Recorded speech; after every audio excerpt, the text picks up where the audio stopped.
ओम नमः सिद्धेभ्यः। अहिंसा परमो धर्म की। आचार्य गुरुवर श्री कुंद कुंद भगवान की। आचार्य गुरुवर श्री ज्ञान सागर मुनि महाराज की। जलो परम पूज्य संत शिरोमणि आचार्य भगवान विद्यासागर जी महामुनि राज्य की। समस्त आचार्य संघ की।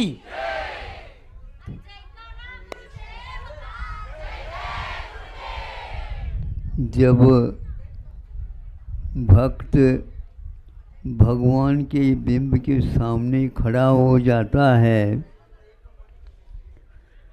तो उसके हाथ अपने आप ही कमल के बोंडे की भांति यूं जुड़ जाता है और मस्तक किसी के सामने झुकने वाला नहीं था, किंतु अपने आप ही झुक जाता है।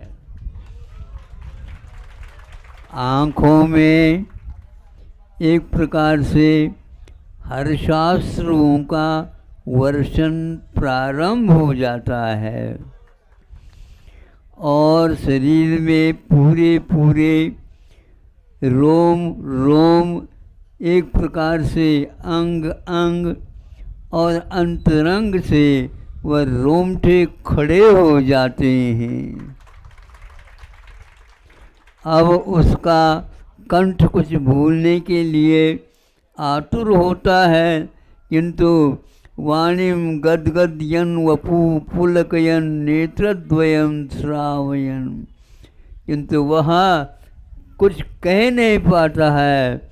किंतु भगवान आप तो जानते हैं हमारे हृदय को अंतरंग को, और इसके आगे मैं कुछ कहना नहीं चाहता।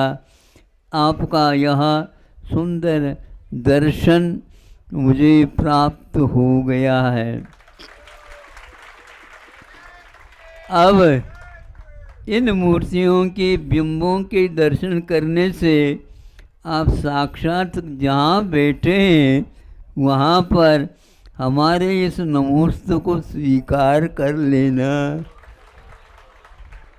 और क्या कहा जा सकता है। अपार समुद्र के सामने यह बूंद हमारी क्या अस्तित्व रखते हैं, फिर भी यह जो कुछ भी है आपके सामने खड़ा है, इसकी भावना को, इसकी रुचि को, इसकी आशा को आप पूरे के पूरे परिवर्तित कर देंगे, ऐसा आशा क्यों। आप लोग बरसों से जहाँ कहीं भी हमारा प्रवास होता था वहाँ आते थे और यहाँ के जो चित्र हैं उन्हीं को व्यवस्थित करके दिखाते थे, और एक बार आपको बहुत जल्दी आना है। हम सुनते थे ऊपर ऊपर से, अब कैसे हाँ कहें, किंतु कभी भी हमने ना नहीं कहा। इसी से इनको ऐसा विश्वास होता था कि कहीं न कहीं कभी न कभी महाराज जी अवश्य आ जाएंगे। रामटेक में 3 चातुर्मास हुए और वहीं पर गर्मी के काल में भी रहे, यहाँ के लोग आते रहे। मुक्तागिरी में 3 चातुर्मास हुए और शीतकाल भी हुआ, गर्मी का भी काल हुआ। उस समय में भी आप लोगों का आना हुआ। भातकुली तक तो हमारी यात्रा हो गई, उसके आगे हुआ नहीं हमारी यात्रा, किंतु आज उसको नहीं ऐसा कह नहीं सकते, किंतु हाँ दर्शन हो गया है। बहुत अच्छा,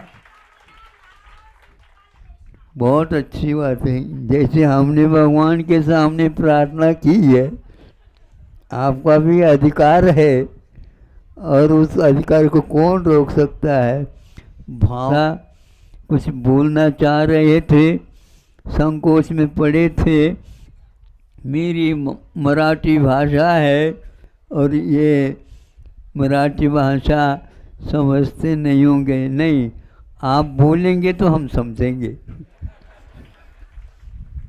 बोल नहीं सकते, किंतु हम महाराष्ट्र में जो आ जाते हैं लोग, वो सब बहुत ही सुंदर मराठी बोलते हैं, जानते हैं, साहित्य भी जानते हैं। यहाँ का प्राचीन जो है शिक्षा विधि चलती है और उसका हमने कुछ अध्ययन भी किए हैं, चरित्र भी पढ़े हैं और गद्य भी और पद्य भी। क्योंकि वहाँ आगे उत्तर प्रदेश में, भारत में मुख्य रूप से हिंदी का ही प्रचलन चलता है। वह 12 राज्यों में एक प्रकार से हमने उनके लिए एक निर्णय किया था, मतलब आग्रह किया था कि यह कम से कम सभी जीवों के लिए या मानव के लिए अपनी अपनी न्याय के विषय को समझने के लिए उसी भाषा में रूपांतरित साहित्यिक दृष्टि से भी है। इस प्रकार आप लोगों का यहाँ पर चूँकि भारतवर्ष बहुत ही बड़ा और लोकतंत्र का एक नमूना है। नमूना क्या, और कोई है ही नहीं इतने बड़े देश जो लोकतंत्र के माध्यम से सारी इस जनता का संरक्षण, संवर्धन और परिवर्तन आदि के साथ इन सब को निर्वाह करने का काम भी बहुत ही कठिन होता है। किंतु यहाँ पर अहिंसा धर्म की विशेषता होने के कारण आप सब लोगों को इसके माध्यम से धर्म का, संस्कृति का, सबका लाभ साहित्य के माध्यम से मिल रहा है। और आगे भी अहिंसक शासन आने के कारण इसमें बहुत ही हम आशा नहीं विश्वास रखते हैं।